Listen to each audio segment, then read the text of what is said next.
Hello students.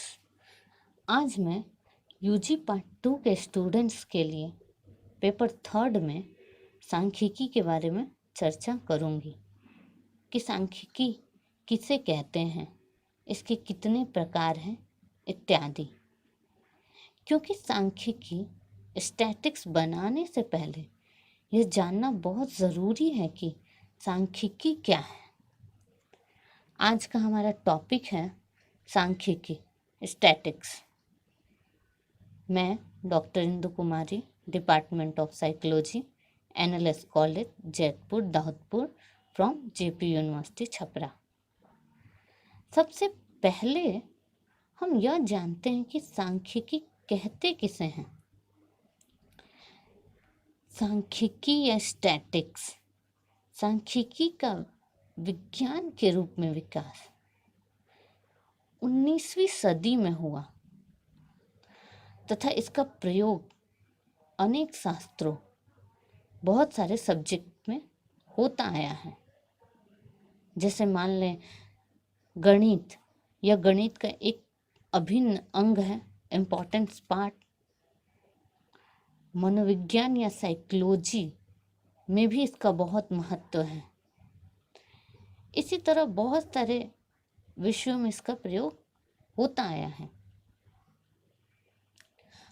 अतः इसके कई अर्थ भी बतलाए गए हैं, क्योंकि अलग अलग विषयों के अनुसार इसका अर्थ भी भिन्न भिन्न हो जाता है। एक अर्थ में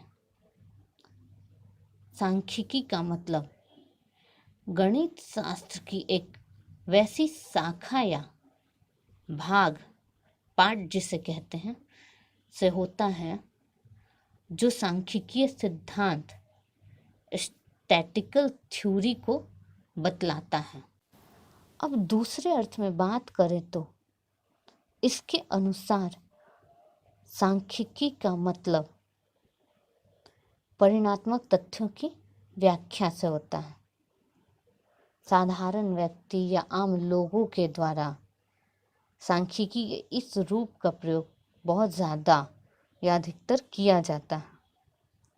यहाँ एक बात ध्यान दीजिएगा कि साधारणतः इसका प्रयोग बहुत ज़्यादा किया जाता है, परंतु मनोविज्ञान में नहीं।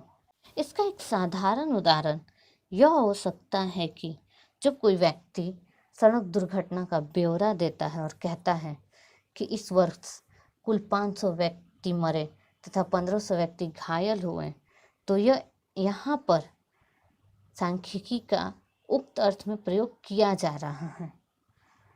अब तीसरे अर्थ की बात करें तो तीसरे अर्थ के अनुसार सांख्यिकी का मतलब एक ऐसे विज्ञान से है जिसके द्वारा संख्यात्मक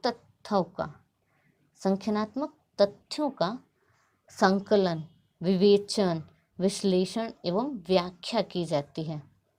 संकलन मतलब ऑर्गेनाइजेशन, विवेचन मीन्स ट्रीटमेंट, विश्लेषण में एनालिसिस, व्याख्या मीन्स इंटरप्रिटेशन की जाती है। समाजशास्त्र, सोशियोलॉजी, मनोविज्ञान, साइकोलॉजी तथा शिक्षा, एजुकेशन में सांख्यिकी के इस रूप का प्रयोग बहुत ज़्यादा या अधिक होता है।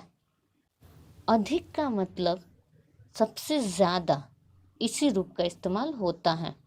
लॉविट ने सांख्यिकी को परिभाषित करते हुए कहा, सांख्यिकी वह विज्ञान है जो घटनाओं की व्याख्या, विवरण तथा तुलना के लिए संख्यात्मक तथ्यों का संकलन, वर्गीकरण तथा सारणीकरण करता है।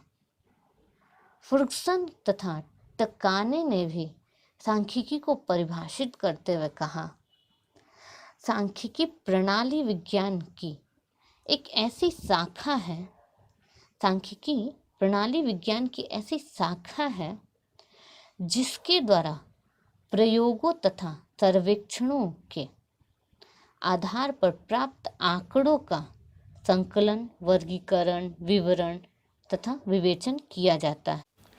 इन सारी परिभाषाओं का विश्लेषण करने पर कुछ बातें सामने आती हैं कि सांख्यिकी का संबंध सिर्फ संख्यात्मक आंकड़ों से होता है। इसका मतलब यह हुआ कि जिन घटनाओं तथा तथ्यों की व्याख्या संख्या द्वारा नहीं होगी, उसकी व्याख्या सांख्यिकी द्वारा भी असंभव है। मतलब जिस घटना में प्राप्त आंकड़े अंकों में नहीं होंगे, उसका निष्कर्ष सांख्यिकी द्वारा नहीं निकल सकता है। सांख्यिकी उन संख्यात्मक आंकड़ों का जो प्रायः प्रयोग, एक्सपेरिमेंट, सर्वेक्षण, ऑब्जर्वेशन तथा साक्षात्कार, इंटरव्यू के आधार पर प्राप्त होते हैं, उनका संकलन, वर्गीकरण, विवरण तथा विवेचन करती है। अगर हम इसको दूसरे शब्द में कहें तो हम ये कह सकते हैं कि प्रयोग तथा सर्वेक्षण से जो आंकड़े हमें मिलते हैं, उसका तब तक कोई अर्थ नहीं निकलता जब तक कि उसका सांख्यिकीय विश्लेषण, स्टैटिकल एनालिसिस नहीं किया जाता। सांख्यिकी ऐसे मूल आंकड़ों का भी जो अक्रमबद्ध होते हैं, अक्रमबद्ध का मतलब जो सीरियली नहीं होते हैं, उनको सीरियली बनाकर, मतलब क्रमबद्ध बनाकर उसका वर्गीकरण, विश्लेषण तथा व्याख्या करती है और तब प्रयोगकर्ता उसके आधार पर निष्कर्ष निकालता है। ये तो अभी तक हमने जाना कि सांख्यिकी क्या है। अब हम इस बात की चर्चा करते हैं कि इसके कितने प्रकार हैं या इसे कितने भागों में बांटा गया है। उपयोग की दृष्टि से सांख्यिकी को 2 भागों में बांटा गया है। पहला वर्णनात्मक सांख्यिकी और दूसरा अनुमानिक सांख्यिकी। वर्णनात्मक सांख्यिकी किसे कहते हैं? वर्णनात्मक सांख्यिकी वह है जिसका उद्देश्य संख्यात्मक तथ्यों, न्यूमेरिकल फैक्ट्स का साधारण ढंग से वर्णन करना होता है। जैसे मीन एक वर्णनात्मक सांख्यिकी का उदाहरण है जो हमें ये बतलाता है कि पूरे आंकड़े का एवरेज वैल्यू या औसत मान कितना है। इसी तरह स्टैंडर्ड डेविएशन, मानक विचलन, जिसको हम एसडी भी कहते हैं, जो वर्णनात्मक सांख्यिकी का दूसरा उदाहरण है। यह हमें ये बतलाता है कि व्यक्ति के किसी समूह में आपस में कितनी परिवर्तनशीलता है, कितने चेंजिंग आते हैं। और तीसरा है सहसंबंध गुणांक, कोएफिशिएंट ऑफ कोरिलेशन। यह हमें ये बताता है कि व्यक्तियों के एक ही समूह के 2 प्रेक्षण, दो बार ऑब्जर्वेशन की आपस में कितनी निकटता या दोनों के बीच में कितना रिलेशन, संबंध है। यह भी वर्णनात्मक सांख्यिकी का एक उदाहरण है, क्योंकि इससे भी संख्यात्मक आंकड़ों का सामान्य ढंग से वर्णन होता है। इससे किसी प्रकार कोई अनुमान नहीं लगा सकते या नहीं लगाया जा सकता। ये था वर्णनात्मक सांख्यिकी का विवरण। अनुमानिक सांख्यिकी। अनुमानिक सांख्यिकी का दूसरा नाम प्रतिचयन सांख्यिकी या अगनात्मक सांख्यिकी भी है। गिलफोर्ड के अनुसार अनुमानिक सांख्यिकी हमें यह बतलाती है कि सैंपल के स्कोर के आधार पर मिले आंकड़े उस बड़ी जीव संख्या का किस हद तक प्रतिनिधित्व करते हैं जिससे कि हम सैंपल लेते हैं।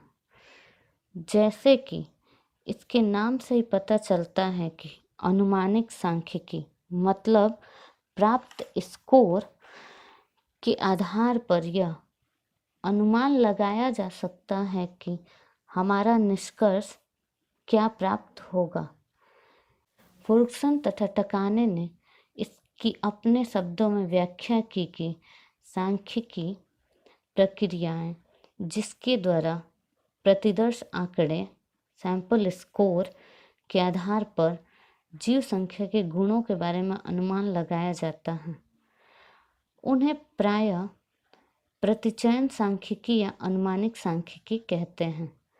अनुमानिक सांख्यिकी का प्रयोग अनुसंधानों से प्राप्त आंकड़ों तथा इन अनुसंधानों के द्वारा हुई त्रुटियों की जानकारी प्राप्त करने के लिए होता है। हमें इन त्रुटियों या गलतियों का सहज ज्ञान मानक त्रुटि से होता है। मानक त्रुटि अर्थात स्टैंडर्ड एरर। स्टैंडर्ड एरर वह सूचक संख्या है जो सांख्यिकी तथा प्रचाल के बीच के अंतर डिफरेंस को बतलाता है। जैसे मान लेते हैं कि अगर हम किसी विश्वविद्यालय में पढ़ने वाले सभी विद्यार्थियों के माध्य बुद्धि लब्धि मीन आईक्यू